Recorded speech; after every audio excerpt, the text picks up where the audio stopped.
અમદાવાદ જિલ્લાના ધોળકા શહેરમાં બહુજન સમાજ પાર્ટી દ્વારા અનુસૂચિત જાતિ સમાજના દરેક વિસ્તારમાં જ્યાં જ્યાં ડોક્ટર બી.આર. આંબેડકરની પ્રતિમા છે ત્યાં પુષ્પાંજલિ કાર્યક્રમ યોજાયો.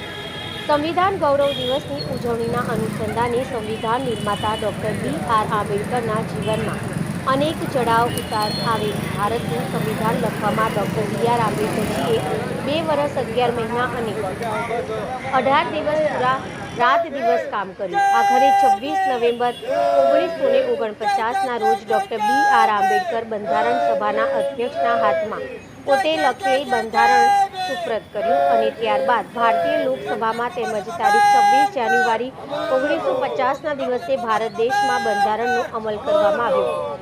ત્યારથી ભારત દેશ એક લોકશાહી અખંડ ભારત સોનાની ચીડિયા બની ગયું. 26 જાન્યુઆરી 1950 પ્રજાસત્તાક દિવસ તરીકે ભારત દેશમાં ઉજવવામાં આવે છે. ભારતનું બંધારણ વિશ્વના તમામ લોકતાંત્રિક દેશોના બંધારણ કરતાં પણ સૌથી મોટું લેખિત બંધારણ છે, જેમાં અત્યારે હાલ 495 પ્લસ અનુચ્છેદ છે અને 12 અનુસૂચિઓ છે. કુલ 25 ભાગોમાં વહેંચાયેલું છે. નિર્માણ સમયે મૂળ બંધારણમાં 395 અનુચ્છેદ, 22 ભાગો, 8 અનુસૂચિઓ હતી. આ બંધારણમાં ભારત સરકારના સંસદીય સ્વરૂપનું માળખું તૈયાર કરવામાં આવ્યું છે, જેનું સ્વરૂપ કેટલાય અપવાદોને વાત કરતા સંઘીય પ્રણાલી આધારિત છે. આ બંધારણમાં કેન્દ્રની સર્વોચ્ચ સરકારના કાર્યકારી બંધારણીય પ્રમુખ રાષ્ટ્રપતિએ ગણવામાં આવે છે. ભારતના બંધારણની કલમ 79 કેન્દ્રની સંસદીય પરિષદમાં રાષ્ટ્રપતિ તથા 2 સભાઓ છે, જેમાં લોકો દ્વારા સીધા ચૂંટાયેલા સાંસદોની સભા લોકસભા અને રાજ્ય દ્વારા ચૂંટાયેલા પ્રતિનિધિઓની સભા રાજ્યસભા છે. કલમ 74(1) એવી વ્યવસ્થા કરવામાં આવી છે કે રાષ્ટ્રપતિની સહાયતા તથા તેને સલાહ આપવા માટે એક મંત્રીમંડળ હશે, જેના પ્રમુખ વડાપ્રધાન હશે. રાષ્ટ્રપતિ આ મંત્રીમંડળની સલાહ મુજબ કાર્ય કરે છે. ભારતના દરેક રાજ્યમાં એક વિધાનસભા અથવા ધારાસભા પણ છે. લોકસભા હેઠળ સીધા કાર્યરત છે. ઉત્તર પ્રદેશ, બિહાર, મહારાષ્ટ્ર, કર્ણાટક, આંધ્રપ્રદેશ અને તેલંગાણામાં ઉપરી સભા પણ છે, જેને વિધાન પરિષદના નામે પણ ઓળખવામાં આવે છે, જેમાં રાજ્યપાલ દરેક રાજ્યના વડા છે, જ્યારે મુખ્યમંત્રીએ મિત્રમંડળના વડા છે. મંત્રીમંડળ સામૂહિક રીતે ધારાસભા કે વિધાનસભા દ્વારા નક્કી થાય છે અને એ સભામાં જે ઠરાવો થાય છે તે મુજબ કાર્ય કરે છે અને એ મંત્રીઓ પણ તે સભાનો જ એક ભાગ છે.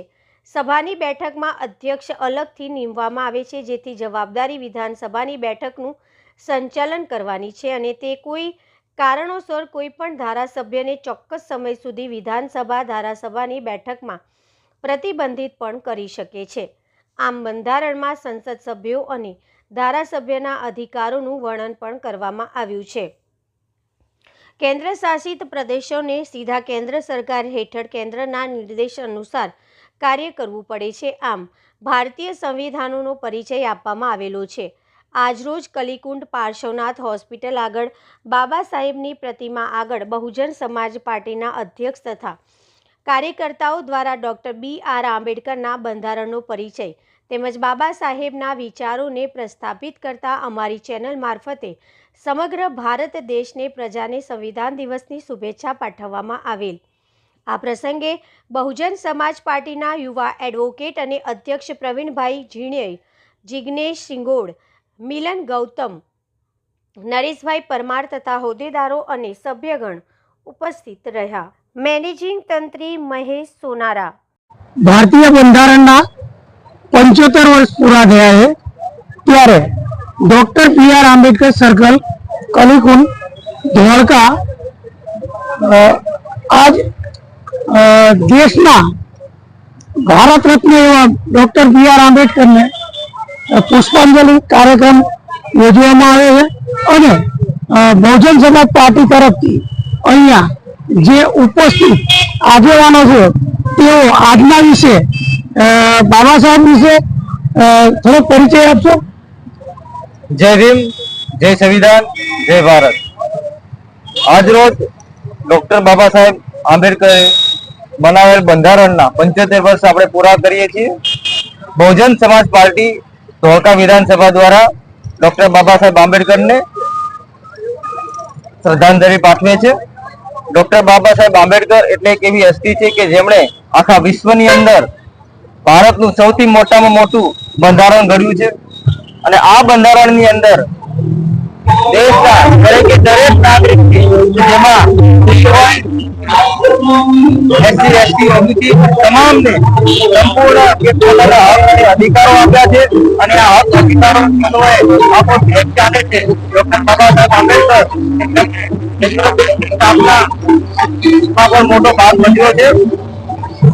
આ બંધારણ દિવસ આપણે આંબેડકરને શ્રદ્ધાંજલિ પાઠવી આપણે આપણા ભારત દેશ ગૌરવ અનુભવીએ છીએ. જય ભીમ, જય ભારત.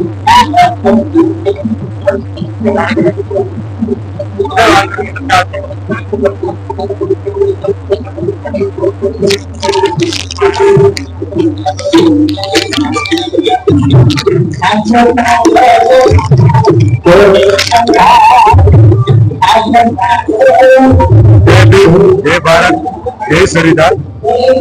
આજે ભારતીય સંવિધાનના 75 વર્ષ પૂર્ણ થયા છે. એ બદલ ભારતના તમામ નાગરિકોને શુભેચ્છા.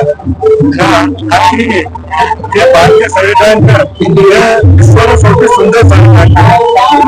જે આપણી એવું કીધું હતું ભારત દેશની અંદર લેવા જેવું હોય તો ભારતનું સંવિધાન છે.